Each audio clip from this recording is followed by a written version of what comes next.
பொன்னிமேடு நரசிம்மர். சென்னை மூலக்கடை ரெட்டில்ஸ் சாலையில் மூலக்கடையிலிருந்து வெகு அருகில் உள்ளது இத்தலம். இங்கு நரசிம்மரின் மிக உயரமாக நிற்கும் சிலை உள்ளது. கூடவே லட்சுமி தேவியும் இருக்கிறார். இந்தியாவில் உள்ள உயரமான 2 நிற்கும் சிலைகளில் இதுவும் ஒன்று. ஸ்ரீ வேங்கட நரசிம்மர் கோவில், மேற்கு மாம்பலம். 900 ஆண்டுகளுக்கு முன் திருவல்லிக்கேணி தெல்லிய நரசிம்ம சுவாமி இங்கே எழுந்தருளி அவர் முன்னிலையில் இங்குள்ளவர் பிரசிட்டை செய்யப்பட்டதால் பிரசன்ன வெங்கடேச நரசிம்மர் என்ற பெயர் பெற்றார். நங்கநல்லூர் நரசிம்மர். மகாலட்சுமி அதாவது நங்கை இப்பகுதியில் 1500 ஆண்டுகளுக்கு முன்னால் கோவில் கொண்டிருக்கிறாள். நங்கை நல்லூர் என்பதே மருவி நங்கநல்லூர் ஆகியிருக்கின்றது. அந்த கோவில்தான் நரசிம்ம கோவில். லட்சுமி நரசிம்மர் கோவில் புதையுண்டு போயிற்று.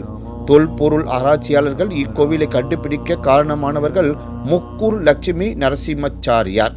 இத்தலம் ஆதி காலத்தில்